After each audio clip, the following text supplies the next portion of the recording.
They fractured the human spine. Now they're the ones crawling. Part 1. The Breaking. The sky over Seoul turned purple on a Tuesday morning. No one had expected it. No alarm had gone off. No government broadcast had warned anyone. One moment, the sky was gray and full of early autumn clouds, and the next moment it was gone, replaced by something massive, something dark, something so large that it blocked out the sun over the entire Korean peninsula and beyond. People stopped in the streets. Cars came to a halt. A grandmother selling vegetables at a corner stall looked up, squinted, and said quietly to no one in particular, "That is not a cloud." She was right. It was a ship, and there were hundreds more just like it, positioned over every major city on Earth. Commander Day stood at the window of a military operations building on the outskirts of the city, watching the shadow grow across the skyline. He was not a man who panicked easily. He had served 15 years in the Korean Armed Forces, had been through drills and simulations and crisis scenarios more times than he could count. But nothing in any training manual had prepared him for the sight of a vessel the size of a small continent, hovering silently over human civilization. He pressed his earpiece and heard the same thing from every contact he had across the globe. Cities going dark, satellites dropping offline, every military communication network in the world fragmenting into noise. Then the message came. It did not come through any radio frequency. It did not come through television or the internet. It came through the air itself, vibrating at a frequency that every human being on Earth heard at the same time, inside their own skull, in their own language, in a voice that felt like it was standing directly behind them. You are small. You are brief. You are finished. Surrender your weapons, your governments, and your obedience. Those who resist will be removed. Those who comply will be kept. You have 1 hour. That was all. Day turned away from the window. Around him, younger officers were pale-faced and shaking. One of them, a signals officer barely out of training, was staring at his equipment with wide eyes, because every screen had gone blank at the same moment the voice had spoken. Day picked up a pen from the desk, a plain, cheap ballpoint pen, and wrote 2 words on a piece of paper. He folded it and put it in his pocket. Then he straightened his uniform and told his team to stay calm. 40 minutes later, every nuclear launch code on the planet had been remotely disabled. Day learned this from a contact in the American military who managed to reach him through an old analog radio system. The contact's voice was low and flat, the voice of someone who had already moved through fear and come out the other side into a cold, empty place. The alien ships had not fired a single weapon. They had simply reached into the world's systems and switched things off, the way a person might flip a light switch when entering a room. The hour passed. The governments of Earth submitted. It did not happen all at once. Some held out longer than others. A coalition of nations attempted a coordinated military response in the first 24 hours, and lost 11,000 soldiers in less than 4 minutes without the alien ships taking any visible damage. After that, the submissions came quickly. There was no formal ceremony, no signing of papers. The Vreth, which was the name humanity would slowly piece together for their occupiers over the following weeks, had no interest in diplomacy. They sent ground units into major cities. These units were tall, dense, gray-skinned creatures that moved in groups and communicated in short bursts of clicking sound. They gave instructions, and they expected those instructions to be followed. And when they were not followed, the consequences were fast and without mercy. Day was arrested on the 3rd day. He had not fired a weapon. He had not attempted anything dramatic. He had simply continued doing what commanders do, organizing, observing, making notes. But the Vreth seemed to understand military structure, and they moved through command hierarchies the way experienced soldiers move through a building, clearing room by room. They found Day in a basement with 6 other officers, reviewing hand-drawn maps by candlelight. The Vreth soldiers looked at the maps, looked at the humans, and made their clicking sounds to each other. Then they bound the humans' hands and led them out. In the transit camp outside the city, Day met Yuri for the first time. Yuri was an engineer. He was not a soldier, and had never pretended to be one. He was a quiet, thin man in his late 30s, who wore the same expression whether he was eating, sleeping, or being processed by alien guards. A look of mild, focused attention, as though everything around him was a problem he was in the early stages of solving.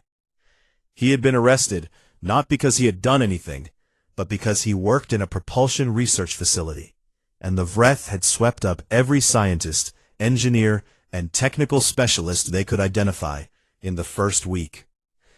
The 2 men ended up sitting on the same stretch of cold ground inside a holding area surrounded by a kind of barrier that hummed faintly and made the air smell like copper.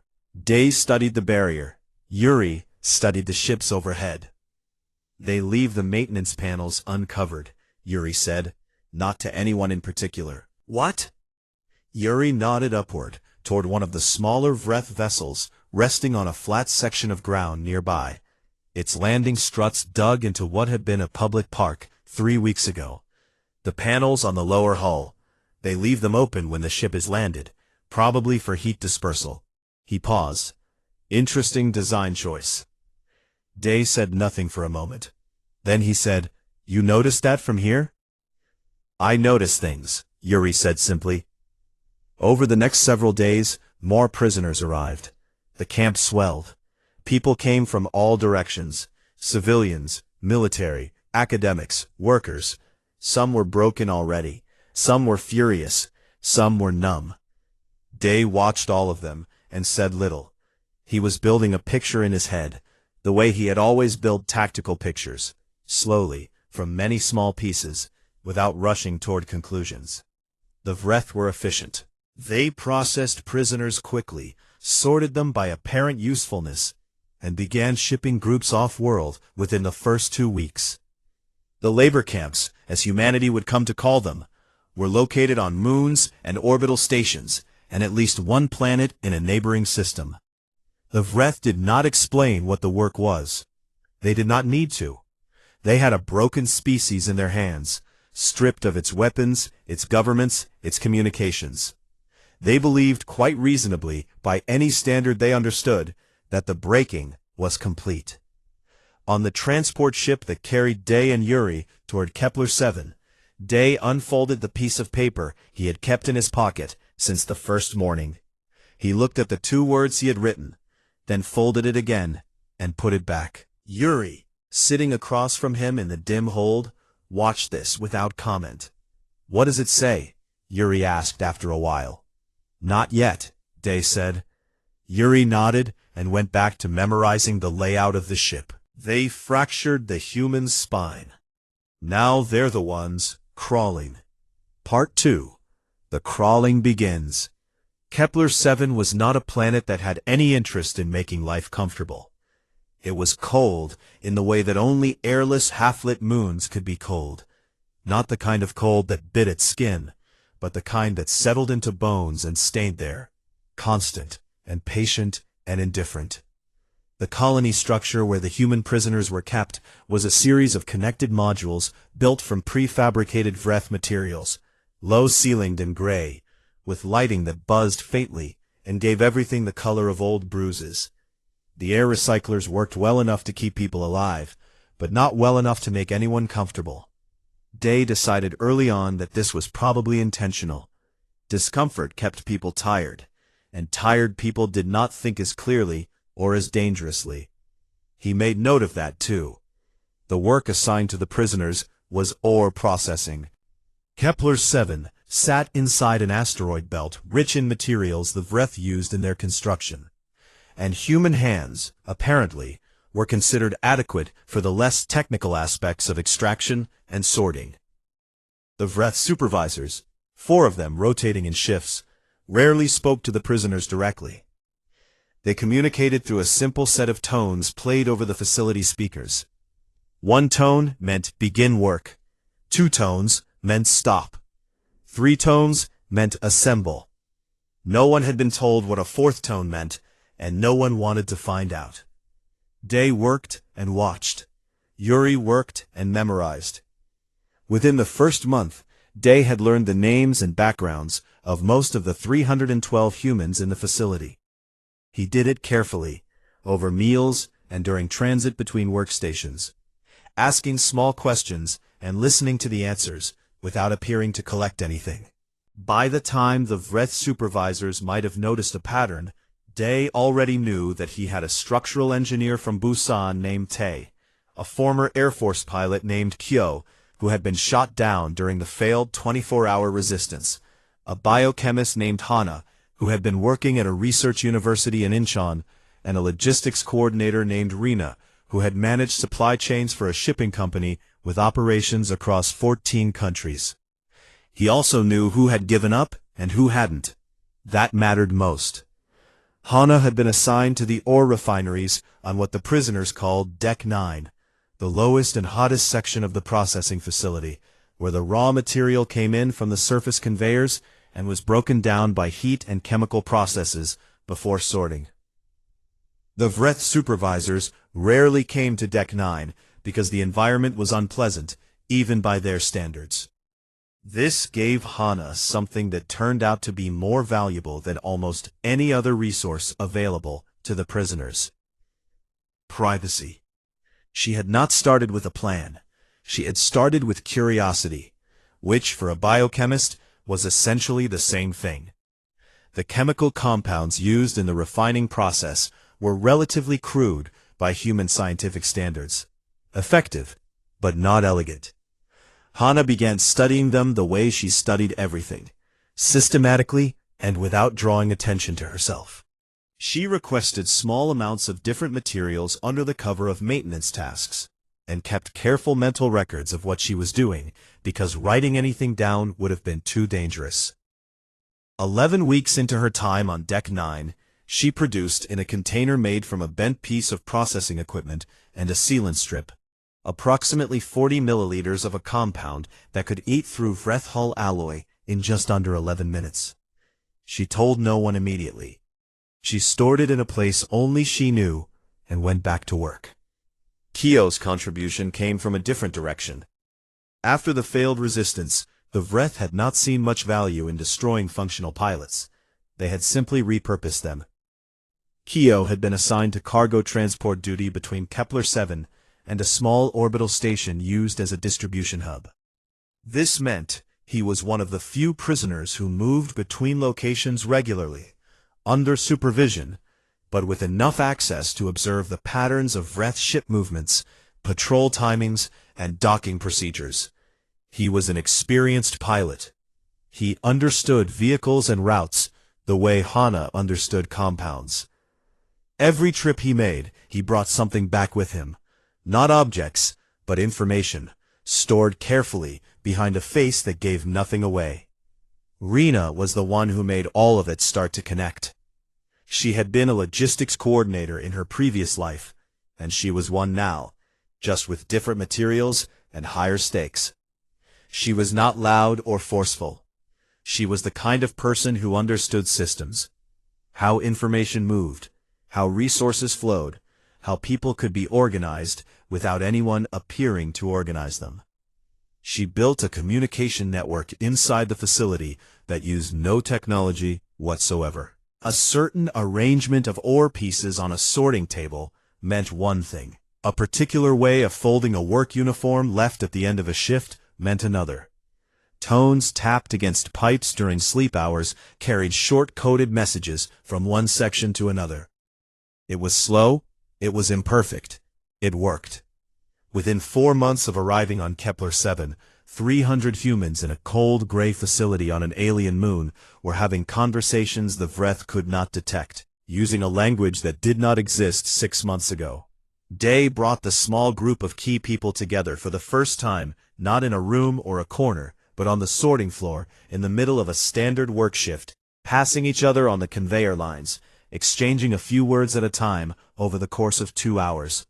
It was Rena's idea. Moving targets were harder to surveil than stationary ones, she had told him. He had agreed. He told them only what they needed to know. Not everything. He told Yuri to keep recording the ship schematics in his head. He told Kyo to focus on patrol timing gaps. He told Hana that her compound was the most important thing on Kepler-7, and that she needed to make more. He told Rena to expand the network to the other human facilities they knew existed, because Kepler-7 was not the only labor camp, and whatever they were building needed to be bigger than one moon. Tay, the structural engineer, listened to all of this quietly, and then asked one question. When? Day looked at him. He thought about the folded piece of paper in his pocket. Not yet, he said. We crawl first. Tay nodded slowly. He was the kind of person who understood the value of patience, because he understood structures, how weight was distributed, how pressure built, how something could look completely still from the outside, while every internal component was being slowly repositioned to bear a different kind of load entirely. The Vreth, meanwhile, were satisfied. Their reports to the Empire noted that the human labor facilities were operating at expected capacity, that prisoner populations were stable, and that there had been no significant resistance activity recorded anywhere in the occupied zones. High Command received these reports and found them unremarkable. This species was behaving exactly as expected. They had been broken efficiently. The spine was gone. Nothing that lacked a spine could be dangerous. In the cold gray modules of Kepler-7, someone tapped a message against a pipe in the dark. They fractured the human spine. Now they're the ones crawling. Part 3. The Spine Remembers. The first sign the Vreth noticed was silence. Not the silence of submission or exhaustion. They were familiar with both of those. This was the silence of a garrison that stopped reporting. The outpost on Kepler-7's southern processing node sent its last routine communication at the start of a standard work shift, and then went completely quiet. The Vreth sent a check signal. Nothing came back. They sent a follow-up unit by transport, a small group of 4 soldiers tasked with determining the cause of the communication failure. The transport landed, the soldiers went in, they did not come out, and the transport's own signal died 12 minutes later. By the time a senior Vreth officer was briefed on the situation, 3 other facilities in the same system had also gone dark. Vreth Ul was not the kind of creature who panicked. He had overseen the subjugation of 11 species across 4 decades of expansion, and he had never encountered a situation that could not be handled to superior force applied with appropriate efficiency. He reviewed the reports, noted the locations of the silent facilities, and dispatched a full response unit, 40 soldiers with heavy equipment, to each location. He also ordered a full communication lockdown on all human prisoner facilities as a precaution, cutting off whatever limited information flow had existed between the camps and the broader occupied territory. He had no way of knowing that the communication network he was trying to isolate had not used any technology he could detect or cut. What had happened at the southern node was not complicated, but it had required months of preparation and almost perfect coordination. Rena had been the architect of it. She had spent the better part of a year building the information pipeline between facilities, expanding it contact by contact, teaching the coded language to people she had never met through messages passed through Kyo's transport runs. The operation had involved humans in 3 separate locations, acting in sequence within a 4-minute window. Hana's compound had done what it said it would do. Yuri's schematics had told them exactly where to apply it. The garrison's equipment had failed completely before anyone inside realized what was happening. None of it had involved a single weapon.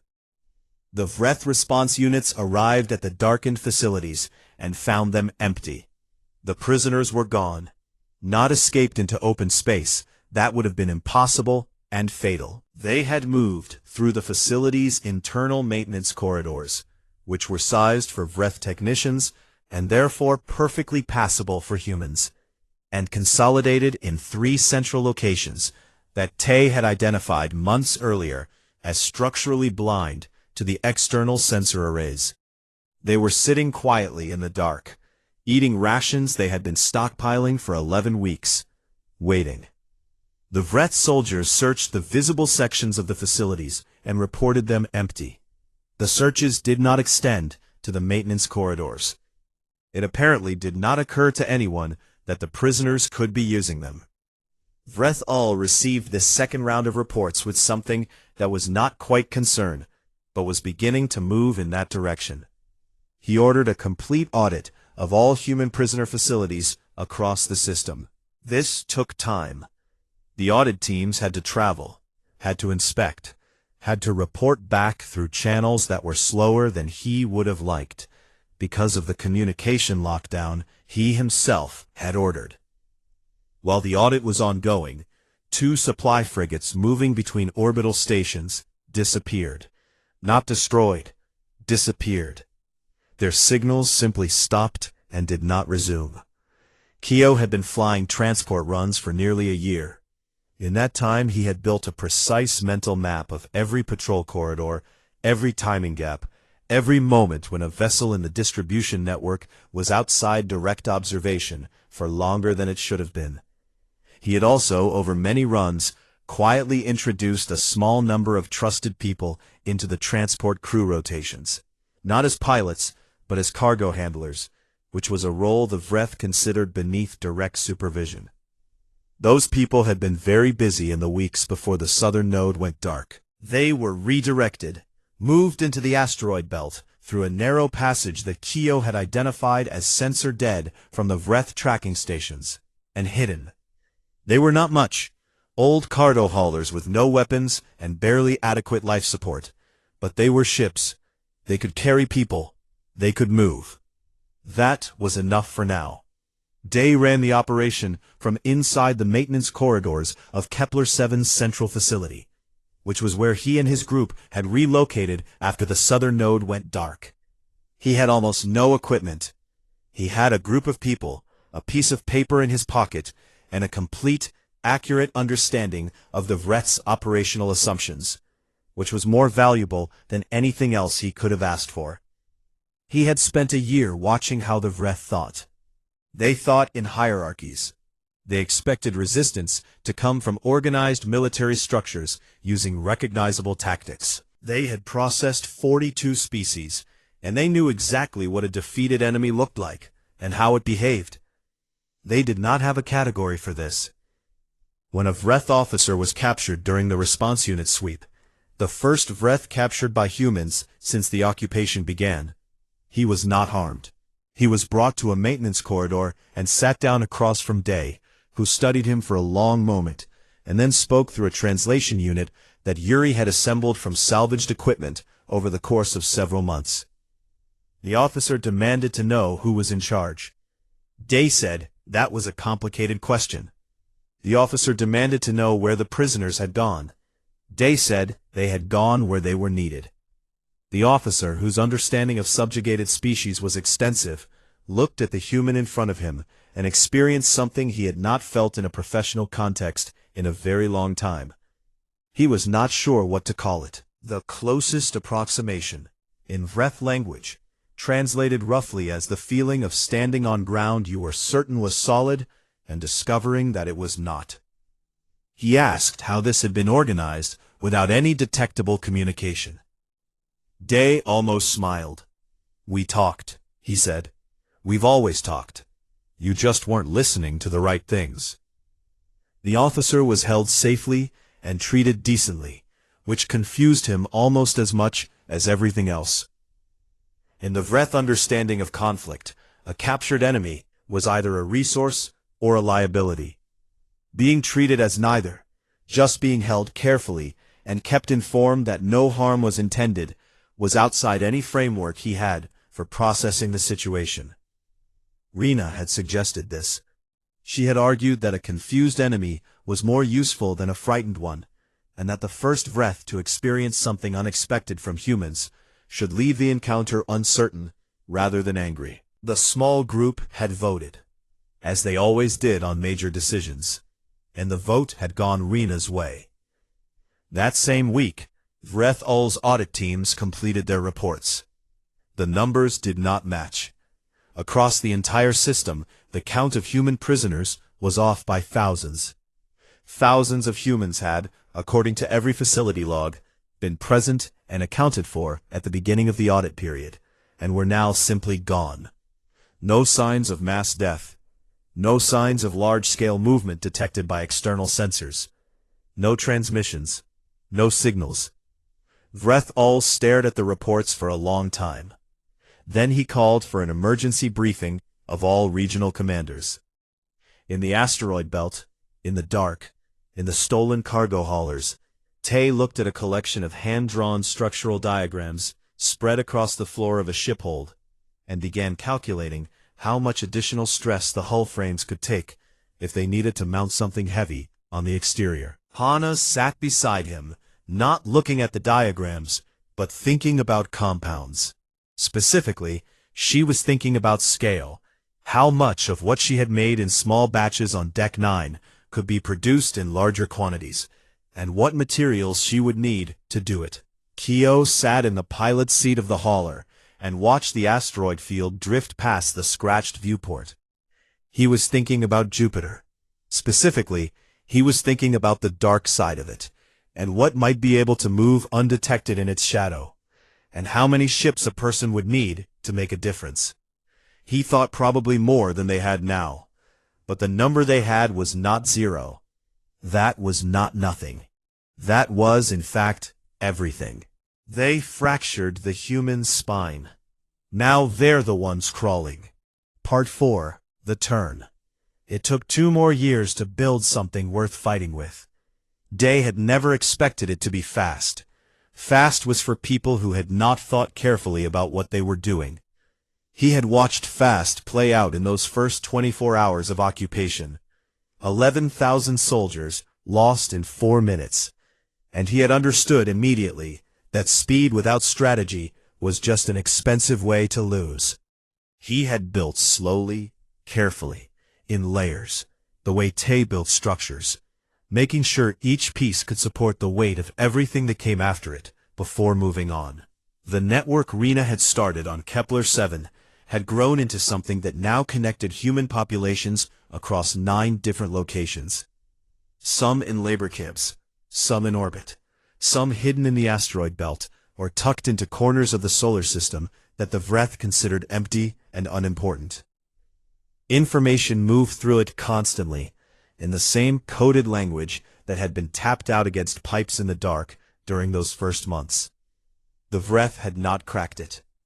The Vreth had not, as far as Day could tell, fully understood that it existed. This was partly because it used no technology they could scan, and partly because they had continued to underestimate what humans would do when left to their own devices in small, uncomfortable spaces.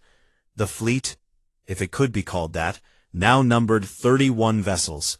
None of them had been built. All of them had been taken, carefully, quietly, one at a time, through operations that Kyo planned and Rena coordinated and Tay's engineering teams made viable.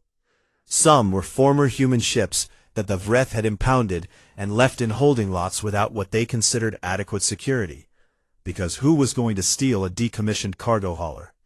Some were smaller Vreth vessels that had been separated from their crews through methods that ranged from clever to audacious. One had simply been walked out of a Vreth maintenance depot by 6 humans wearing modified Vreth equipment harnesses, who had moved with enough confidence that the sensors had logged them as authorized personnel, and waved them through. That one had been Yuri's plan. He was very proud of it, and had told the story more times than most people wanted to hear it. The 31 ships had no weapons designed for combat. The Vreth had stripped Earth's military technology early in the occupation, and had not left anything useful lying around. What the ships had instead was Hana's compound, produced now in quantities large enough to be strategically meaningful, and a delivery system that Tay and Yuri had designed together over 14 months of argument and calculation, and several failed prototypes that had destroyed 2 pieces of equipment they could not afford to lose. The delivery system was not elegant. It was, by any formal military standard, embarrassingly crude. It was a modified cargo ejection tube, repurposed to fire sealed containers at a target with enough accuracy to place them within 1 meter of a specific panel on a Vreth hull. It worked. That was all that mattered. Hana had spent the last several months focused on a different problem. The Vreth flagships, the 6 massive command vessels that served as the spine of their military presence in the solar system, all used a shared coolant network that connected their primary power cores to their heat dispersal systems. She had learned this from documents Yuri had memorized during his early months on prisoner transport duty, cross-referenced with observations Kyo had collected during his transport runs, and confirmed through careful reading of maintenance equipment they had recovered from the Vreth depot operation. The coolant network was a closed loop, well protected against external attack, but not against internal contamination. For a compound to enter the coolant loop, it needed to be inside the ship's maintenance infrastructure. Specifically, it needed to be in the secondary intake filters, which were serviced on a rotating schedule by maintenance crews. On 4 of the 6 flagships, maintenance crew rotations had, over the past 8 months, quietly included humans who were not what their logged identities suggested. These humans had been very careful and very patient, and they had each delivered a small sealed packet to a specific location inside the ship's filter housing, where it would sit inert and undetected until exposed to the coolant fluid at a particular temperature, the temperature the system reached when the ship's power core was running at full capacity. Day had not told these 4 people what would happen next when he gave them their assignments. He had told them only that what they were doing was important, and that they should get out of the maintenance sections as quickly as possible once the delivery was made, and find the nearest exit from the ship. 2 of them had asked why. He had told them that the ship was going to become very uncomfortable in approximately 40 minutes, and that they did not want to be on it when that happened. Both had accepted this answer and gone ahead. The fleet assembled in the shadow of Jupiter over the course of 11 days, 31 ships arriving 1 or 2 at a time, using the planet's enormous electromagnetic field to obscure their movement from the Vreth tracking stations near Mars. Kyo had been confident this was possible. He was the kind of pilot who looked at a problem and found the smallest workable path through it, the way water found cracks in stone, not by force, but by persistence and precision. He had mapped the approach routes himself and drilled the other pilots, 15 of them, all with varying levels of experience and none with combat training, until they could execute the movement in their sleep. On the day they had agreed on, Day stood in the forward section of the lead hauler and looked at the fleet through the scratched viewport. 31 ships, old cargo haulers with modified ejection tubes, crewed by former prisoners, mechanics, engineers, a biochemist, a logistics coordinator, and 1 structural engineer who had spent the last month calculating exactly how much stress the human body could endure under rapid deceleration, so the pilots knew their limits. It was not an inspiring sight in the conventional military sense. It looked like what it was, a collection of worn, mismatched vessels held together by ingenuity and stubbornness, and 2 years of working in the dark. He took the folded piece of paper out of his pocket. He looked at it for the last time. He put it away. Then he opened the fleet-wide channel and said only 3 words. Now, move, together. 31 ships came out of Jupiter's shadow. The Vreth detection stations registered them almost immediately, and the alert went to Vreth Ul's command ship within seconds. What followed on the Vreth side was a period of approximately 90 seconds, during which the response was slowed not by lack of capability, but by a genuine failure to process what the sensors were reporting. The data was clear. A fleet of vessels was approaching from Jupiter. Human vessels. This was not possible. Humans did not have a fleet. Humans had been disarmed, imprisoned, broken. Whatever was approaching had to be a sensor error, a malfunction, a misread. It was not a misread. The first volley from Hana's delivery tubes hit the lead Vreth patrol vessel before its shields were fully raised. The containers struck the hull, cracked on impact, and released the compound against 3 specific panels. 11 minutes later, the patrol vessel's outer hull in that section lost structural integrity, and the ship had to pull back to avoid a breach. It was not destroyed. That was not the goal. The goal was to disrupt, to create space, to buy time. The time was for the coolant network. Across the 4 flagships where the packets had been placed, power cores that had been running at full capacity since the alert came in were now pushing the coolant systems to the temperature that broke the seals on the packets. The compound entered the coolant lines. It moved fast and fluid. The first flagship's primary power core went offline 9 minutes after the fleet emerged from Jupiter's shadow. The second followed 4 minutes later. The third and fourth went down almost simultaneously, which Hana had not planned for but accepted as a favorable outcome. 2 flagships remained fully operational. The other 4 were running on emergency backup systems, unable to fire their main weapons or maintain full shield coverage. Kyo flew the first breach run himself. He had told Day he wanted to, and Day had not argued, because Kyo was the best pilot they had, and the breach run required the best pilot they had.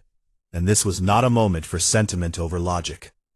He took the hauler in at an angle that Yuri had calculated would minimize exposure to the remaining point defense systems, moving fast and low relative to the command ship's orientation. And he put the modified ejection tube against the bridge shield emitter at a range that a formal military pilot would have considered recklessly close. The emitter went down. The bridge shield went with it.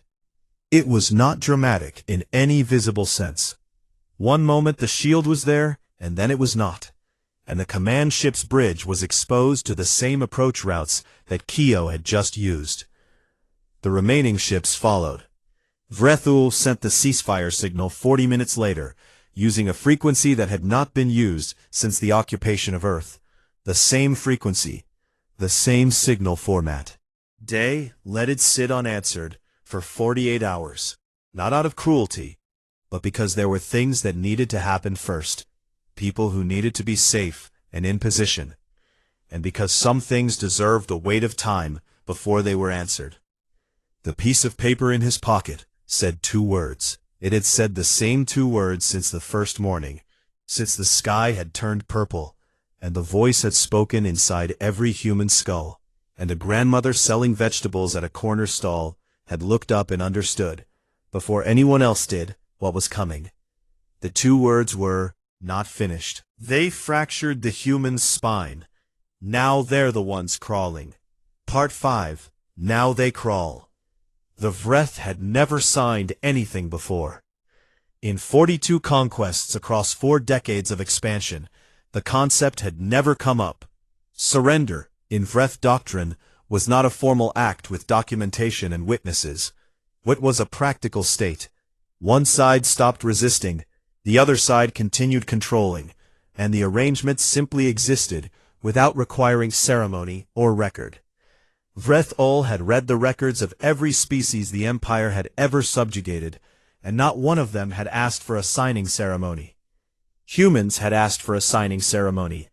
Vreth sat in the main hold of a human cargo hauler, the same kind of worn, scratched, barely adequate vessel that had somehow constituted a fleet capable of crippling 6 Imperial flagships, and he stared at the document that Rena had prepared. It was printed on actual paper, which Rena had produced from materials in the ship's supply stores, because she had decided early in the planning that this moment needed to be physical and real, and impossible to quietly make disappear from a database later. The document was thorough. Rena had been in logistics her whole professional life, and she understood, better than most, the importance of making sure every term was specific and every obligation was clearly named. She had taken 3 weeks to write it. She had consulted with everyone in the fleet who had any background in law or governance or negotiation. She had also made 40 copies and distributed them to locations across the solar system before the signing. Day stood across from Vreth Ul and said very little. He did not need to say much. The situation said everything that needed to be said. Vreth Ul looked at the human commander, a middle-aged man with tired eyes and a 3-year-old uniform that had been mended in at least a dozen places, and tried to locate, in his extensive experience of conquered species, anything that resembled what he was looking at. There was nothing comparable, not even close. He signed the document. His hand, large, gray, built for a different gravity, moved across the paper with something that was not quite steadiness. When it was done, he set down the writing instrument and sat very still for a moment. And then he asked the question that had been sitting behind everything since the fleet emerged from Jupiter's shadow. "How?" he said. Day looked at him. He thought about the answer for a moment, not because he didn't know it, but because there were many true answers, and he was deciding which one was most useful for Vreth Ul to hear. He thought about a grandmother, looking up at a purple sky, and understanding what it meant before anyone else did. He thought about Yuri, memorizing ship schematics by candlelight in a basement. He thought about Hana, in the heat of Deck 9, bending a piece of processing equipment into a container with her bare hands. He thought about Rena, tapping messages against pipes in the dark, building a language out of nothing, because the one they already had been taken away. He thought about Kyo, flying a breach run at a range no trained military pilot would have accepted, not because he didn't know the risk, but because he had calculated it, and decided it was acceptable, and then flown it anyway. "We remembered who we were," Day said finally. "You took a lot from us. You didn't take that." Vreth Ul said nothing. He had no response to this that his framework could produce. He had conquered species before, that had resisted longer than expected, that had required more force than projected, that had caused problems the Empire had not anticipated. But those species had always eventually reached a point where the weight of superior force had pressed them flat and kept them there. He had understood those resistances because they followed a recognizable shape, force meeting force, will meeting will, until one broke and the other didn't. He understood that shape. What humanity had done was not that shape. What humanity had done was refuse to accept that being pressed flat was a permanent condition, and then spend 3 years, quietly, invisibly, patiently rearranging everything underneath itself, so that when it finally pushed back, it was pushing from a completely different position than the one the Empire had put it in. He did not have a shape for that. Tay was the one who opened the broadcast. It had been Day's idea to broadcast, but it had been Rena who planned it, and Tay who executed it, because Tay was a structural engineer with an extremely precise understanding of load-bearing systems, and the broadcast infrastructure they were using was a load-bearing system of a different kind. It needed to carry a specific weight of information to a specific set of destinations, without collapsing under the pressure of interference or jamming. And Tay had spent 2 weeks reinforcing every node in the relay chain to make sure it held. It held on every open frequency in the Vreth Empire's communication range. It was not primarily aimed at the Vreth. It was aimed at the 42 species the Vreth had conquered before humanity. The species who were still living under occupation, still in labor facilities, still being pressed flat and held there by a force they had been told was permanent and total and impossible to resist. Day stood in front of the recording equipment and spoke plainly, in the same simple, careful way he had spoken to his team on the sorting floor of Kepler 7 during a work shift 3 years ago. when he had passed information from person to person over the course of 2 hours and built the first layer of something that had grown into this moment. He told them what had happened. He told them how it had happened. Not every detail, not the technical specifics, but the shape of it. The patience, the communication. The refusal to accept that broken meant finished. He told them that the Empire had believed that removing a species' weapons and government and freedom was the same as removing its capability. He told them it was not the same. He told them that capability was not a thing you could take from outside. It lived somewhere the Vreth had never looked and could never reach. He told them they could get up. Rena had arranged for the full recording of Vreth Ul's signing to accompany the broadcast. His hand moving across the paper, his stillness afterward, his question and Day's answer. She had insisted on this. She said that people who had been told for years that the Empire was permanent and undefeatable needed to see its commander sitting in a worn cargo hauler, signing a piece of paper, in the hold of a ship that had been built for carrying ore. She said the image would do more than any speech. She was right. In the weeks and months that followed, the Vreth Empire did not collapse all at once. Empires rarely do. And Day had never expected it to. What happened was more like what happened to a structure when a key load-bearing element is removed. The overall form held for a time, but the internal stresses began redistributing in ways that the original design had not accounted for.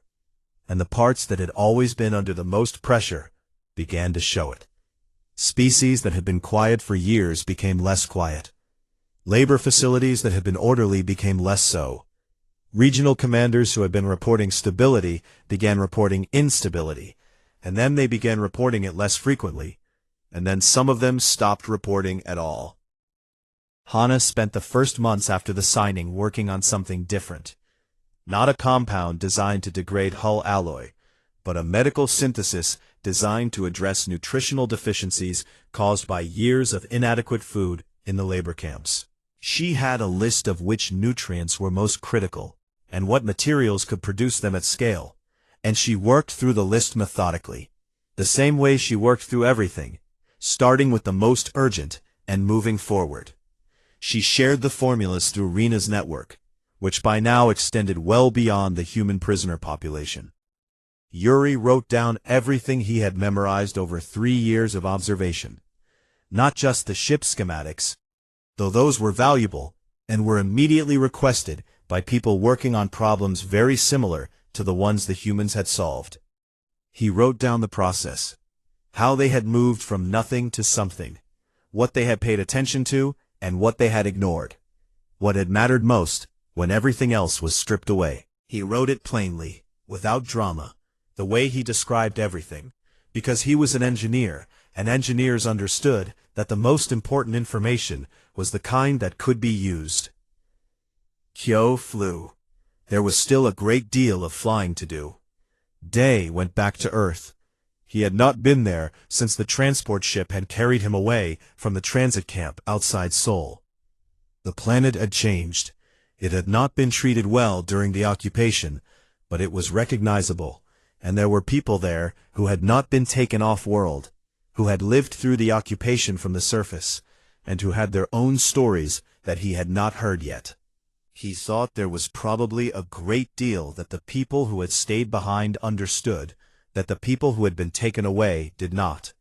And he was not the kind of person who assumed he already knew everything he needed to know. He visited the street corner where the grandmother had been selling vegetables on the morning the sky turned purple. She was not there. He had not expected her to be. He stood on the corner for a while and looked up at the sky, which was the right color again,